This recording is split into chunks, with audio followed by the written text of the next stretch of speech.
মামুন। হ্যাঁ ভাই। আব্বা তো মারা গেল, আমার তো আর বড় কেউ নাই, আমরাই দুইটা ভাই। তো আব্বা তো আমাদের জন্য কম কিছু রেখে যায় নাই, গ্রামে শহরে অনেক জমি রেখে গেছে। এখন ভাবছি যে এই জমি জমাগুলো কি করা যায় বলতো। ভাই আব্বা তো মরার আগে সয় সম্পত্তি রাখি গেছে, এখন ওই সম্পত্তি দুই ভাগ করে এখন আপনি বড় ভাই যেটা করা যায় সেটি করেন। হ্যাঁ আমি এটাই ভাবছি, আমাদের তো দুইটা ভাই ছাড়া তো আর কেউ নাই। হ্যাঁ ভাই। তো আমি ভাবছি সামনে শুক্রবারে একটা আমিন নিয়ে এসে জায়গা জমিন যা আছে সব দুই ভাই ভাগ করে নেব। আর আর এটা ভাবছি, তুই তো গ্রামে আসিস, গ্রামে থেকে পড়াশোনা করছিস, আমি তো শহরে বড় হয়েছি, শহরে চাকরি বাকরি করি। তো এই যেমন ক্ষেত্রে তুই ঘাস চাষ করছিস, পুকুরে মাছ চাষ করতেছিস। তো আমি ভাবছি, তো ভাবি ওটাই চাই যে গ্রামের যা জমিন আছে তুই এটা নে, আর বাজারের জমিনটা আমি নেই।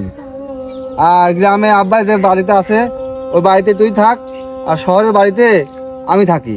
ভাই শহরে তো বাড়ি আমাদের তিনটা, একটা বলতেছেন কি জন্য? এই জন্যই তো নিজের আপন ভাই ভালো বুদ্ধি দিতে নাই। আরে শহরে যে বাড়িগুলো আছে ওগুলো তো সব ভাঙা বাড়ি, আর শহরে যে সহ সম্পত্তি আছে তুই কি দেখে রাখতে পারবি? অত সহজ? শহরের টুকাই সন্ত্রাসের অভাব নাই, শহরে তুই জায়গাগুলো নিবি, ওই জায়গা তুই ঠিক রাখতে পারবি। এই জন্য নিজের বাইরে ভালো ভালো কিছু বলতে নাই। ভাই দাঁড়ান, যেটা ভালো হয় আপনি সেটাই করেন। আমি তোর আপন ভাই, আমি কি তোর মন্দ চাইতে পারি? না।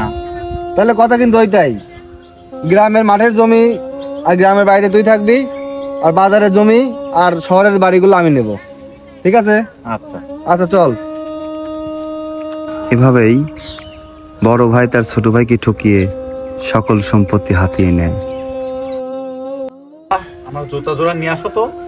আচ্ছা বাবা, আনতেছি। আরে ছেলে রে, সোনার ছেলে, বাঁচায় রাখুক তোমাকে আল্লাহ। বড় ভাই তার ছোট ভাইকে ঠকালেও আল্লাহ তাআলা তাকে ঠকাননি। তার জন্ম দেওয়া সুসন্তান নিয়ে তার দিন সুখেই কাটছে। বাবা আমার তো বয়স হয়ে গেছে, আমি তো যে কোনো সময় মারা যাব। তো আমি তো আমার যা সয় সম্পত্তি আছে, জমি জমা আছে, তা তোমাদের দুই ভাইয়ের নাম আমি সমান সমান করে ভাগ করে দিছি, জানোই তো। হ্যাঁ হ্যাঁ, তো আমি চাই যে আমি যদি মারা যাওয়ার পরে তোমরা এই জমির উপরে একটা হাফিজা মাদ্রাসা, একটা এতিমখানা দিবা, সেখানে গরিব মানুষের ছেলেমেয়েরা ইসলামী জ্ঞান পাবে, ঠিক আছে? সাগর, আব্বা তোর দাদা মাদ্রাসা দিবির করছে না, তোর জায়গায় দেবো তুই। তোর দাদা দিবির করছে না, অভিলা নেই। আচ্ছা আচ্ছা থাম, তোরা তোরা ঝামেলা করিস না, মাদ্রাসা দেওয়ার দরকার নাই। আমি মারা গেলে ওই নিশ্চিন্তপুরের ওই জায়গাতে আমাকে তোরা একটু কবর দিস, ঠিক আছে? না না না আব্বা, আমি মানবো না। ও জায়গা না, তুমি আমাকে দিছাও, তোমাকে যদি ও জায়গায় মাটি দেই ও জায়গার দাম কমে যাবে না, আমি পারবো না। ওর জায়গায় তোমাকে মাটি দেবো। না আব্বা, আমার জায়গা আমি মাটি দিতে পারবো না, ও জায়গা আমি বিল্ডিং দেবো। আর তুমিও তো বোকা আইসাও, গ্রামে মোট জায়গা তুমি তোমার বাইক দিয়েছাও, এখন একটু জায়গা লাগলে তুমি মরার পর তোমাকে মাটি দিয়ে আসবে পারলিম না।